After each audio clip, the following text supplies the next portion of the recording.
5, 4, 3, 2.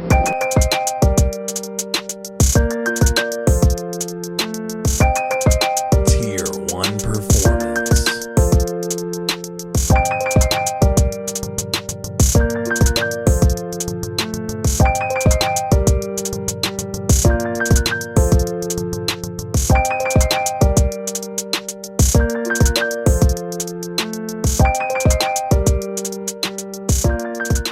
Welcome back to the Tier 1 podcast, guys. Today's special guest is a former Division I track athlete, current PA student, and Tier 1 performance client, Miss Katie McNulty. Welcome to the show. Thank you.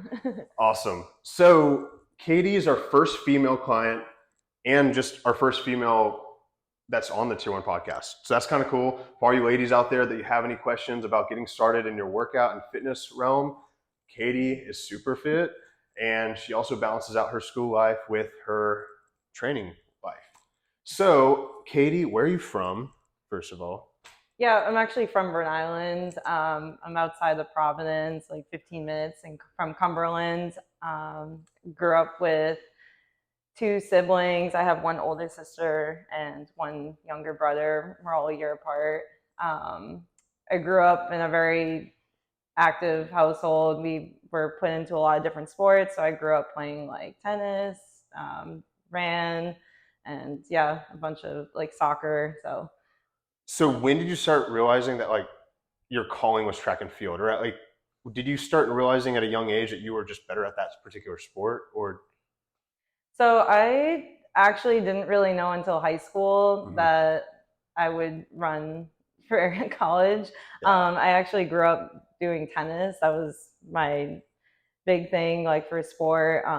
And I played at the high school level for 2 years, and then I got into track thinking that it would help me train for tennis, and I ended up really loving the sport. And my junior year, I decided to quit tennis and then pursue track. So it That's ended up awesome. working out. Yeah. So what were some of your best events? Like, what did you excel in? For track? track. So in college, I ran the 800. That was my main event. I also ran the 1,000, 1,500, down to the 400. So it was like a big mid-distance range. And then I also ran cross country too. Very nice. Yeah. So taking a step backwards, like the recruiting process as far as becoming a Division I athlete, University of Rhode Island, did they reach out to you, or how did you get seen? Like what was the scouting process like?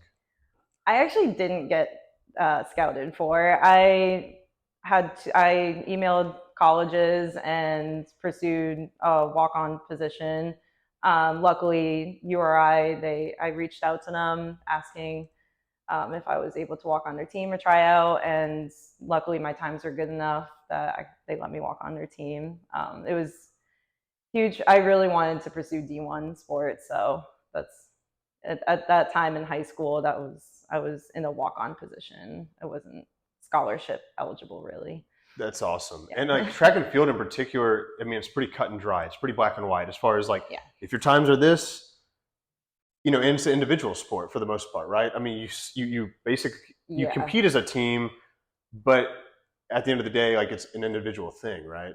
Yeah. So when you're getting recruited, it's pretty much your time that's it. There's no basing it off of skill really or anything, but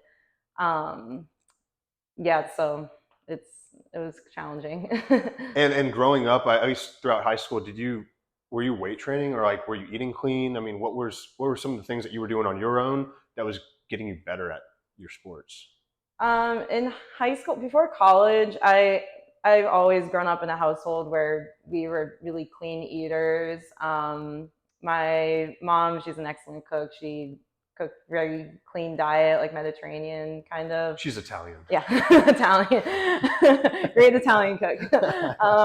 But so luckily I grew up where I was, had a good base for good nutrition. And then when I got into college and running became more serious and, I was more conscious of my diet and, figuring out what were healthy choices and what weren't, given the freedom of like picking whatever foods.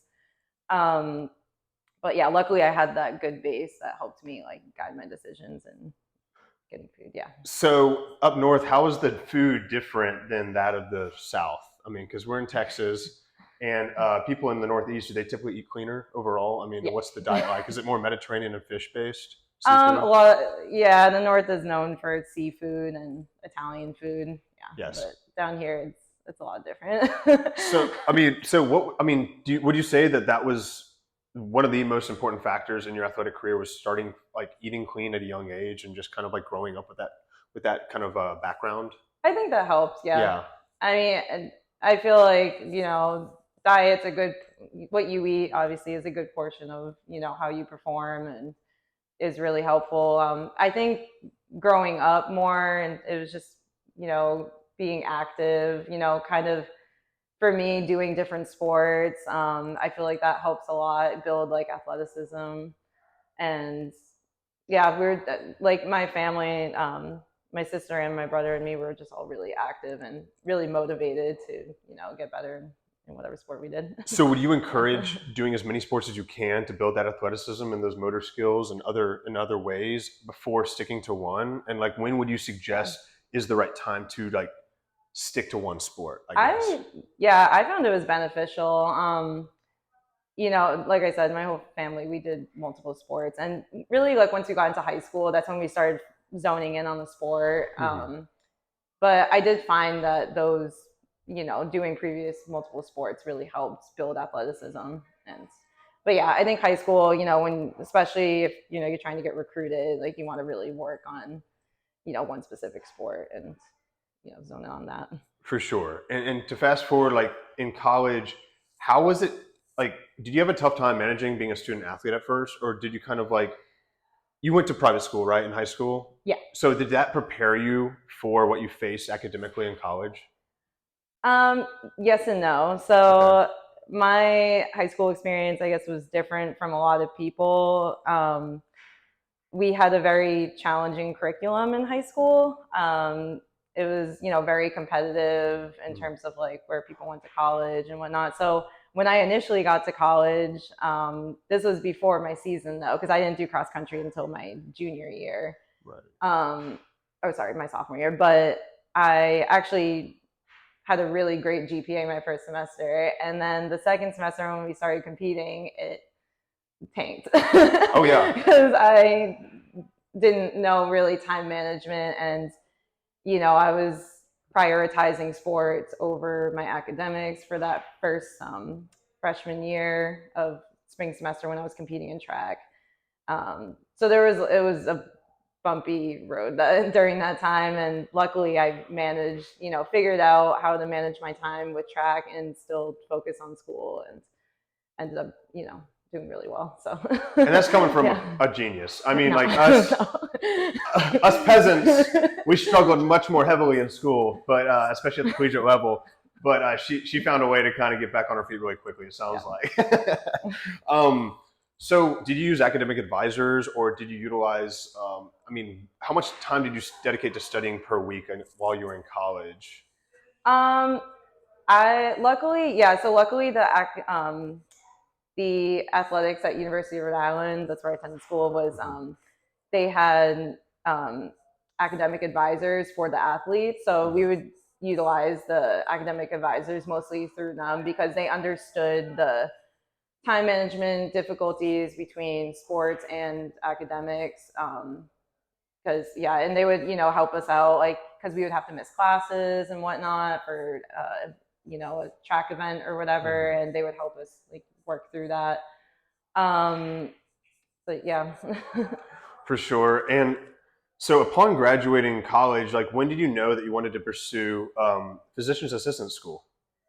I kind of like going into undergrad, I knew I wanted to do something medical. I didn't really know what. I was honestly more focused on just doing track and being really good at that. But, I really started, like, I would say probably my junior year, senior year of college, which is really late. I was like, wow, I want to be a physician assistant. And that's when I realized like I need to get more serious about it in terms, because it's a long process, and getting, you have to get patient care hours, you have to have good GPA. There's a lot that goes into it. But probably like my junior year, senior year is when I got really serious about considering that. Right, because I mean, at Tier 1 Performance, we're big on like life beyond your sport. Yeah. Because everyone's career comes to an end, whether it's at 18. For you, it was like 22. Yeah. And for Jordan and I, it was probably right around 22, 23 years old. And some people, like the ones who make it even at the professional realm, like their careers usually will end by their mid 30s, late 30s. So it's like, hey, there's life beyond your sport, and that's kind of what identifies you for most of your life. You identify as an athlete. Yeah. So was it tough for you to transition post athletic career? Yeah, I'd say so. My end of athletic career was not as glamorous as most people, because we had COVID that ended. Yeah, so sorry. So yeah, we had to end very abruptly during COVID, and I did the 5th year. It was usually you have 4 years of eligibility, but I redshirted my senior year, and then so my 5th year, I was just training to get back into competing, and I had a very short amount of time where I was competing, and then it ended. So that was a really hard adjustment, because a week before I was competing and anticipating a spring season, and then out of nowhere I was just like, wow, I'm done. And the transition was hard, only because I'm motivated through like competition, competing. Like I like, that's really what got me interested in track, and like really any sport. I just like to compete with other people, and it was hard for me to find motivation just going to like a gym and just keeping in shape. I'm like a very goal oriented person, so that was definitely a challenge for sure. No, I speak from experience of working with her as her coach, is that we set goals and she accomplishes them like that. I mean, she hits it hard. And I mean, like, we appreciate that, you know what I mean, from our end, because it makes our life easy and we get the feedback necessary from you. Now, you've dealt with your fair share of adversity later on in college. You had some tendon tears, correct? And then you had the COVID year.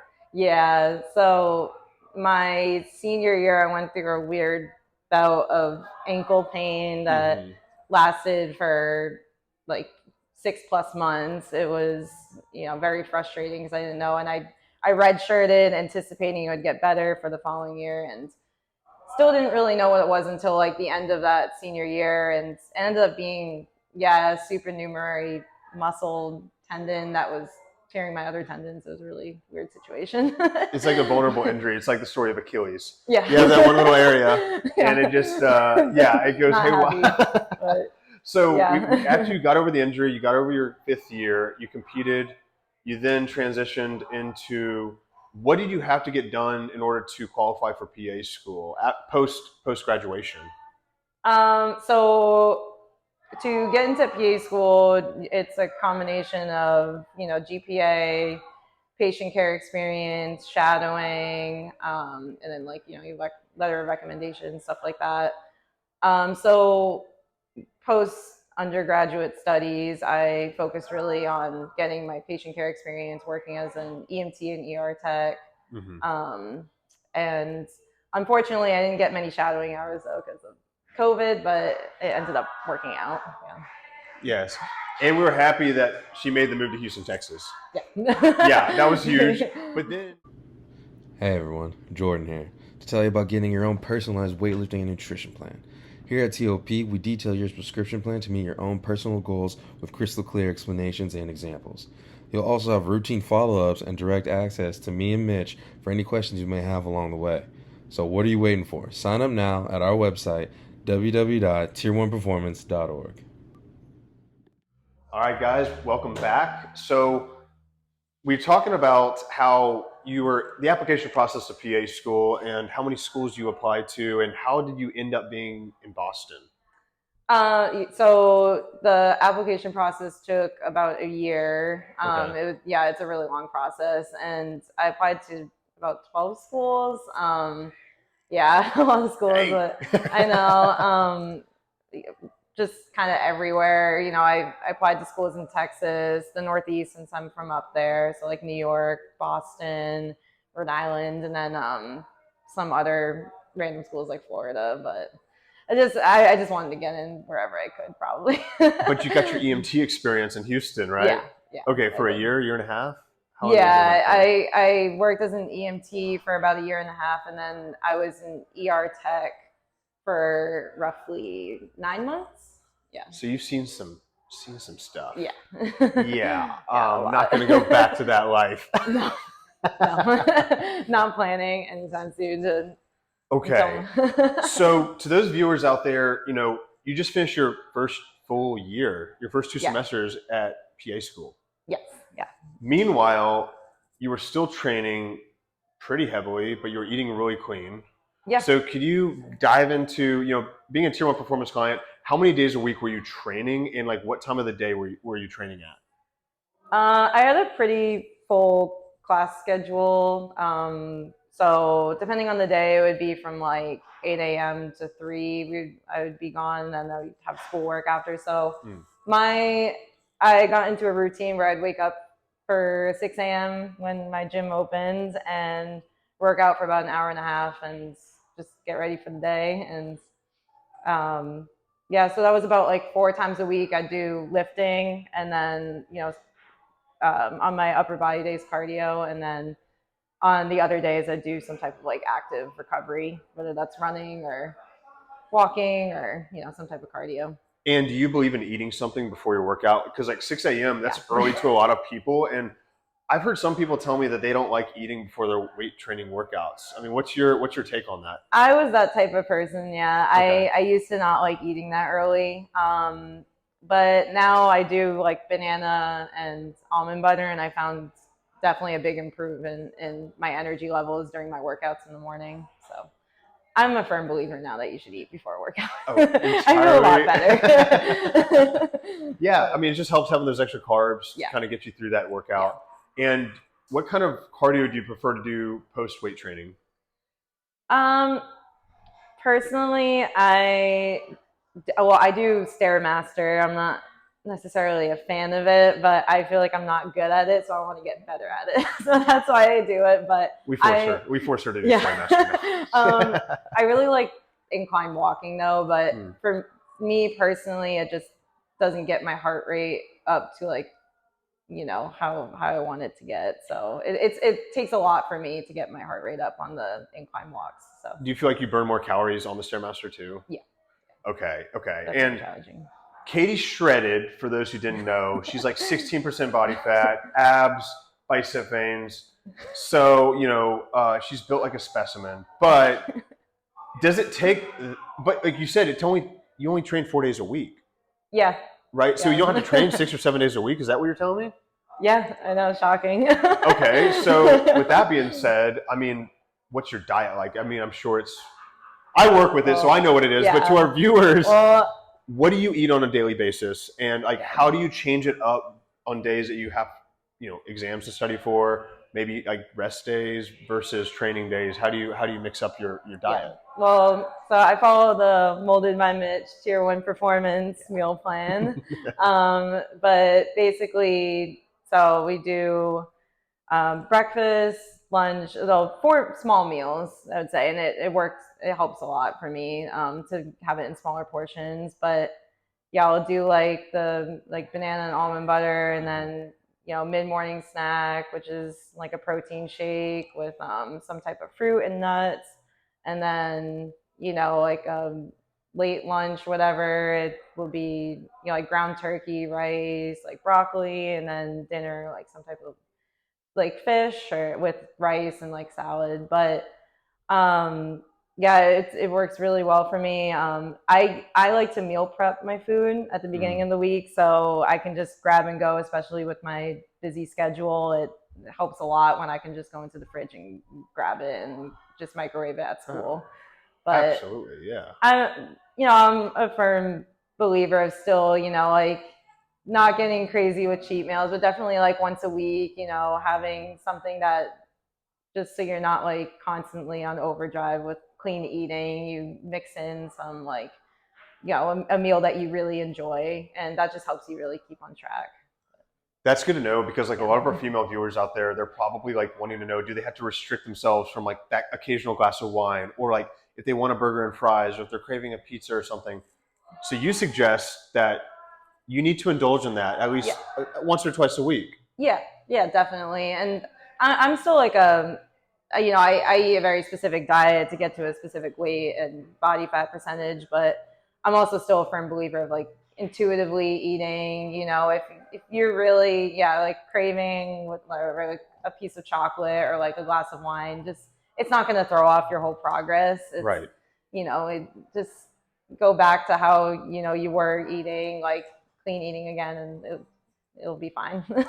Just you gotta, when you fall off the horse, you just gotta get back in the saddle, right? Exactly. I mean, so we're big on not like making you feel guilty at Tier 1 Performance, right? About like, hey, not everyone's trying to prepare for a bodybuilding show. Exactly. And we acknowledge that, and we encourage you to have a social life, do like indulge in particular foods or maybe like drinks that, hey, you know what, every once in a while. But do you do that on like training days? Like, is your thing, like if you have a cheat meal, do you make sure that it falls on a day that you're active?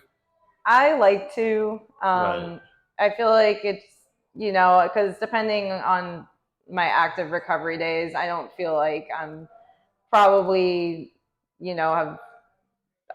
have room for calories like as much. So, I feel like it's better for me at least on my training days to get a cheat meal in, but that's just personal preference, I guess. Right, and I'm, Yeah. I'm under the same belief system too. Like I definitely agree with that, because I think some people like they like to indulge in a lot of like bad food. Or, I don't want to say bad foods, but foods that they enjoy. Yeah. On a day that they are not training or not active at all, so they're just kind of sitting around in a surplus all day. Yeah. Where they could gain like 2.5, 3 pounds in that one day if you're not careful, right? Yeah, and a lot of cheat meals. I mean, well, the ones I like, they'll be like up towards like some of them like 1,200 calories for one meal, and that's a lot like for one meal. So it's just for me, it's like I'd rather just do it on the day that I'm training. But and you don't turn it into a whole day. You just make sure that it's a meal, right? Yeah, no. Okay. It's just one meal. Yeah. Cool. So yes, to all you viewers out there, please indulge in your cheat meal. Please indulge in your ice cream, your cake, whatever it may be. But just get back in the saddle the next day. Take care of business. Exactly. It's not going to kill you. Yeah. Yeah, exactly. Okay. And so how many more semesters left of PA school do you have? So I just finished up my first year. We have like a 4-month summer break, which is nice. So get some time off, and then I'll have 2 more semesters of our didactic year, we call it. So that's like, the in-classroom work. And then I'll start my rotations for a year. So I still have like 2 more years to go, pretty much. Right. And you might be going to Florida, right?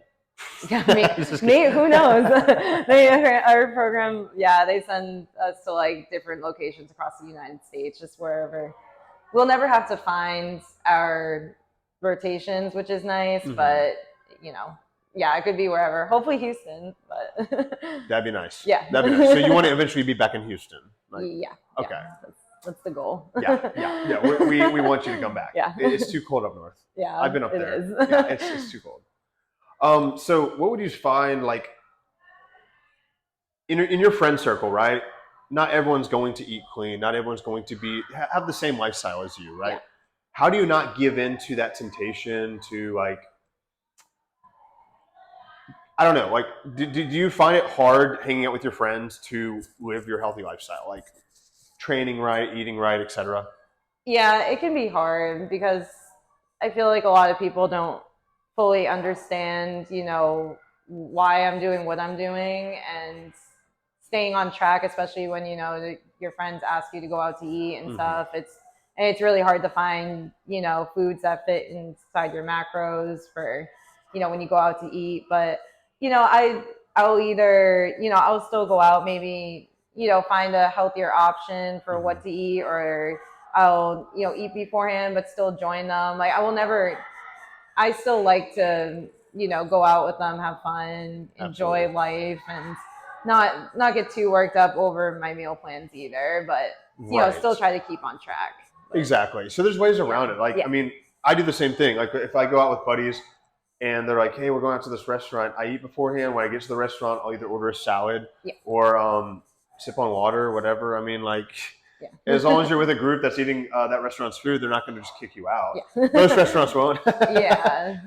That's good to know. I mean, and so let's take a brief break, and we're going to resume, and we're going to kind of get into the more nitty gritty about the Tier 1 performance aspect of things.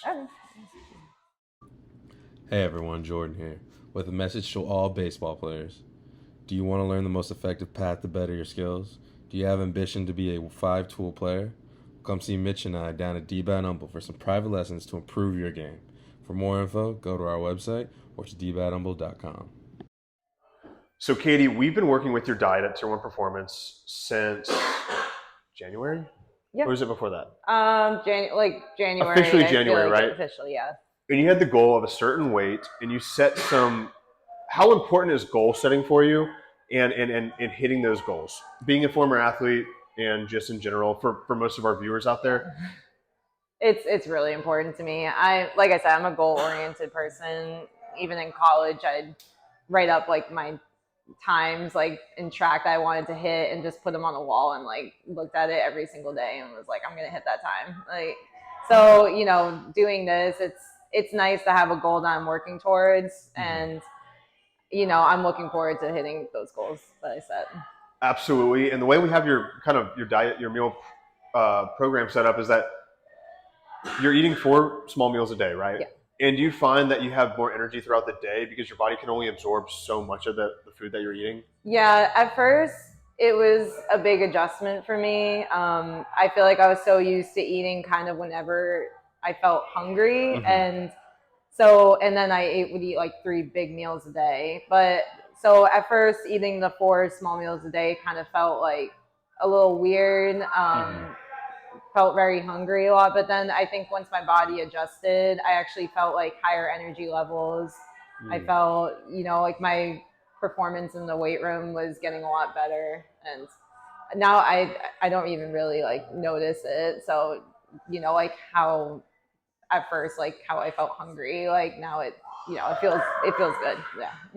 And like I like to preach to people, especially when it comes to nutrition, to break the stigma of most women thinking that less meals equals less weight, right? Like, if they want to lose weight, women tell me, hey, I only need to eat 2 meals. No. Do you find that false? Yeah. Okay. Yeah. I still I know a lot of women believe that they need to eat less calories, less food, and that's just not the case. Because ultimately you're depriving your body of nutrients, essential nutrients that you need to function for your cognitive health and also just your physical health. Yeah, exactly. Right? Yeah. Because the more muscle you put on, ultimately, the more efficient you're going to be at burning fat. Yeah, you build like a faster metabolism, and yeah. And so the more protein you're intaking, the more muscle you're gaining, right? Yeah. And so, do you eat every 3 hours, roughly? I would say every 3 hours. Roughly, yeah. Okay. I wake up pretty early in the morning, so I would say like I eat at 6, and then like 9:30, and then 1:30, and then like 6, and then I'll have like a little something before bed, but like yeah. So yeah, I would say like every 3 hours. And how much water do you drink a day? Depending on the day, I try to get a gallon in at least.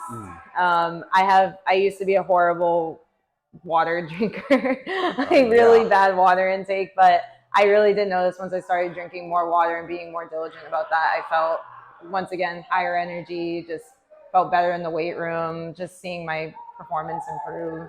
So I try to be really diligent about my water intake. I'm big on that for several reasons, obviously, like your digestion, also your body just being made up of over 70% water. Yeah, I know. It's probably smart to, drink water. I know. Yeah, it makes sense. Yeah. No doubt. And does it affect your energy levels too? Like by drinking more water, do you feel like you have more energy? Yeah. Yeah, I feel less sluggish throughout the day. Not just coming from me. Yeah. I can vouch for that, especially because I used to have horrible water intake, but now I'm a lot better. She's not a paid actor. She's yeah. So to dive into your particular nutrition program through Tier 1 Performance, we give you several options a day, right? Yeah. So, and for you in particular, being a former athlete, do you like the weights given out on your meals? And can you kind of tell our viewers, how we kind of provide that information to you, and how you were able to adjust to it? Yeah, so when I get, an email for the program that they sent and edit, oops, sorry, it's laid out in like, was it an Excel sheet where there's different options, you provide specific ounces and or grams for each food group, and the 4 small meals a day. For me, I'm a little more, I guess, educated on the matter, so I kind of can, if you give like 7 ounces ground turkey, I can kind of, if I wanted to switch up which food, I kind of understand like what ounces I need for, like, let's just say ground like beef or salmon or something. Right. But it's very specific throughout the day, the food count. Yeah. Because what we found at first is that, like, I felt like we were being too detailed with the programs initially. Like, we were breaking out so many things, but ultimately, did you feel that just us giving you the weights and the foods of when to eat it and what time of the day and how often, did that work out better for you? Yeah. Okay. Yeah, it did. Yeah. Okay. Yeah, because better. I think that a lot of, not everyone is a former athlete. Not everybody has the same goals as you. So we obviously tailor make the programs towards whatever goals you have. If that's to hop on stage and compete, that's one thing. If it's just to eat clean for the first time and just get in shape because you want to, like, look better and feel better and perform better at work, we obviously offer that service too. Yeah. You know what I mean? So obviously, and what are your particular goals as far as, not only physique wise, but do you ever plan on hopping on stage one day and competing in like wellness or fitness division or anything like that? Yeah, I've thought about it. Right now, I guess with PA school, I don't have any specific long-term goals. I have a goal of hitting, a specific weight and specific body fat percentage, and just overall being like eating cleaner and feeling better, like in the weight room and in general. Out Once I'm done with PA school, I could see myself potentially doing wellness or some type of, bodybuilding show. You would crush it. I mean, definitely. Her physique is phenomenal. And so I guess, and you're young. I mean, how old are you? 25. 25 years old. And Yeah. so that, in the grand scheme of things, and for competitors, that's really young. And obviously it's good to kind of get your career set up underneath you before you start. Yeah. So for you, that's important to kind of get your career set before pursuing any kind of competition. Yeah, especially it'll pick up PA school now, so definitely want to be able to have the time to really focus on, if I am going to do wellness or whatever, really focus on taking the time to get really conditioned and ready to go on stage. To have that base and foundation, that's kind of what we preach here at Tier 1 Performance for all those interested in competing at the bodybuilding stage or whatever it might be. We recommend that you have to start with this firm foundation of eating clean, training hard, maintaining that low body fat percentage, not dirty bulking, and obviously being financially stable before pursuing that, I think, is very important. Yeah, definitely. I didn't realize how expensive it was either, and it is pricey. Yeah. Girl, I went broke for my first show. No, it really is, and I think that's important. I think that's really cool. Definitely. And you're super competitive, and you're very goal incentivized. What do you recommend for people who weren't necessarily brought up in a competitive atmosphere, or maybe were not an athlete growing up? I mean, like, what advice would you give to them as to why they should eat clean and why they should train? I think, I don't think personally you have to have been active or anything to want to get into fitness and eating clean. But I think overall it's just, longevity and life and feeling better on a day-to-day basis, having higher energy levels. And, it'll pay off later in life too, in general, just being fit and active and eating clean. You will have less, chances of any comorbidities when you're older, and it's just I think it's something that everyone should want to do. It's just they don't have to be competitive or have specific competitive goals or anything, but I think everyone should be, exercising, eating for the most part clean, and yeah. So. And what effect does it have on your mental health? Because you seem like a very happy person, Yeah. And do you think that it's really affected you mentally? Like, does it help you? Like, Yeah. I found when I first started PA school, I think was still adjusting to like the schedule. I wasn't eating great. Was still working out, but I found myself kind of like really tired, a lot of brain fog, kind of just having problems focusing. And when eating cleaner, like your mood's lifted, especially keeping to a routine. I feel like I feel more like have more clarity in terms of like my studies. I feel like I can work really efficiently, and yeah, I think overall it's extremely beneficial for especially like working out on your mental health. right? Because I've been a firm believer in like training and eating clean goes far beyond the physical state. Yeah. It more so is for your mental state, if anything. I mean, like I think some of the most successful people in the world, they train on a day-to-day basis, and it. Nothing against therapy. I think that has its time and place, and that's very beneficial. But I would suggest getting outdoors and eating clean and training if you're not in a good mental state, because that's a great place to start. I think so too. Yeah. Yeah, just getting out and moving. Honestly, like doesn't need to be anything like what I'm doing or what you're doing. Just I feel like just getting up and moving and doing, having a routine is really good for anyone. The human body is meant to move. Yeah. And I think, I mean, having heavier access to technology, I think a lot of people today, guys and gals, they're consumed by their technology and they're not moving enough. And therefore they're having trouble sleeping. Maybe they're having trouble with mental clarity. Yeah. Do you think that could be a cause of that? I think so, yeah. I mean, I hate like staring at a screen, which I have to do like all day long basically. But I definitely don't think like phones and stuff like that are really helping either. It's definitely probably contributing to that. It makes me dizzy. Yeah. Yeah, it makes me really dizzy. I don't know where I am sometimes. I'm like, okay. Yeah. let's read a book or let's go run. Yeah. Let's lift some weights.